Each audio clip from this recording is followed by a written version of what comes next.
আল্লাহর মহান আউলিয়া একজন হলেন গাউসে সামদানে কুতুবের আব্বানি হযরত বড় পীর আব্দুল কাদের জিলানী রাহমাতুল্লাহি আলাইহি, যিনি মাদারজাত ওলি। আরেকজন হলেন আতায়ে রাসূল হিন্দে সুলতান গরিবের নওয়াজ গরিবের বন্ধু হযরত খাজা মঈনুদ্দিন চিশতি রাহমাতুল্লাহি আলাইহি।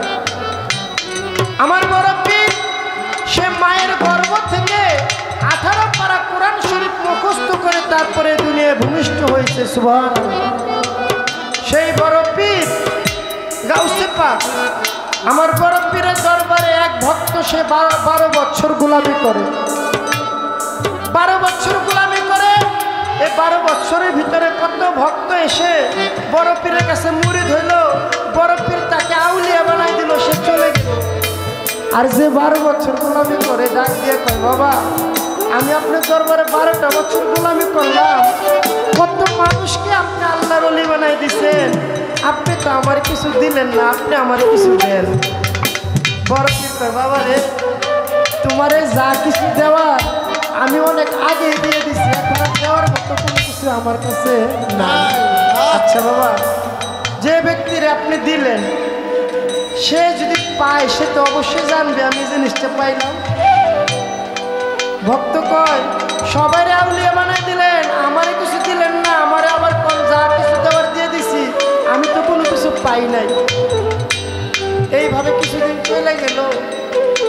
কিছুদিন যাওয়ার পরে আবার ডাক দিয়ে বলে, ভক্ত বাবা আমার আপনি কিছু দেন, যদি কিছু না দেন আমি আপনার দরবারে থাকবো না। বড় পীর ডাক দিয়ে কয়, কোনো ভক্ত যদি দয়ালের দরবারে থাকতে না চায় তারে তো আমি জোর করে রাখতে পারি না, তোমার যদি ভালো না লাগে তুমি চলে যাও। ওই ভক্ত কি করলো, মনের যে অনুরাগ সেই অনুরাগ নিয়ে বাড়ি থেকে বের হয়ে যায় যে এই বাড়িতে আমি আর থাকবো না। বাড়ি থেকে বের হয়ে কিছু দূর সামনে যায়, আবার পিছনে ফিরে ফিরে তাকায়, কারণ যে বাড়িতে আপনি 12টা বছর থাকলেন ওই বাড়িটা যদি সাইডে যান ভিতরে একটু মায়া লাগে। আবার চিন্তা করে যে বাড়িতে থাকলাম কোনো কিছু আমার ফিরে দিল না, ওই বাড়ির জন্য মায়া করে আমার তো কোনো লাভ নাই, যাকে এই বাড়িতে আমি থাকবো না।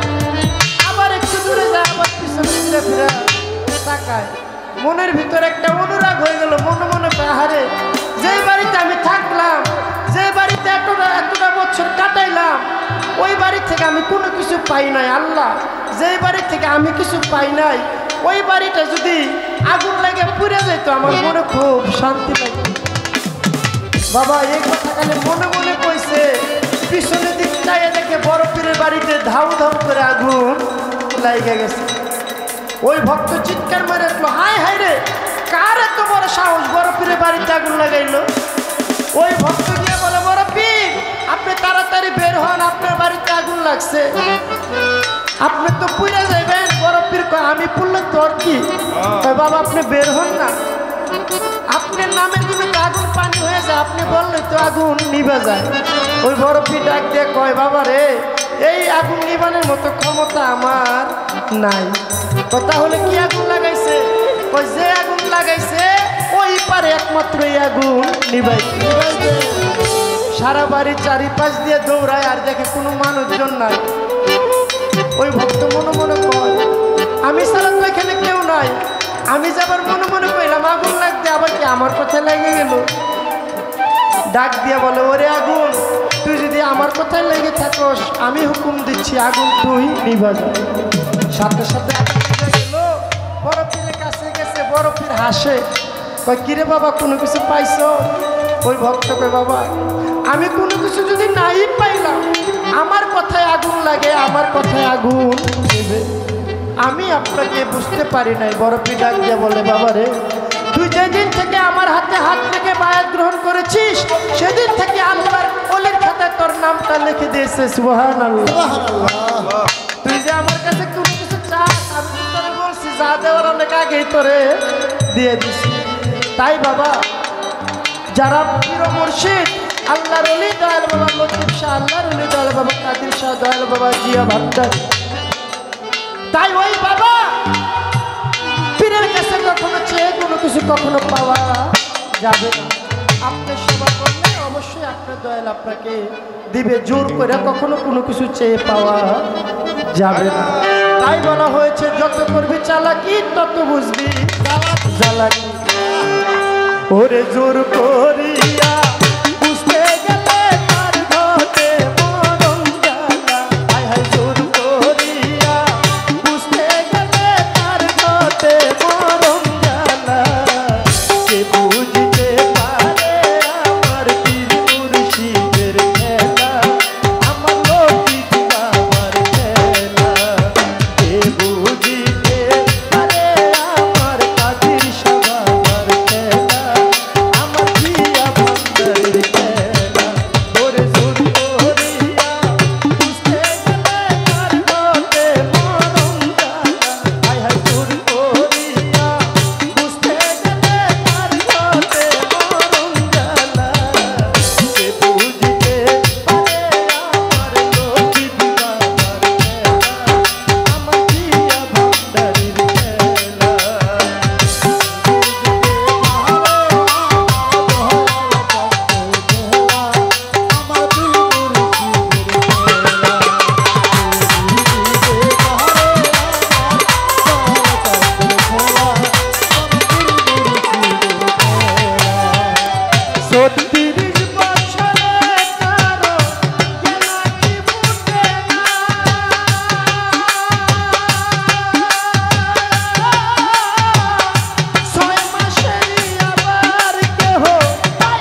খুঁজতে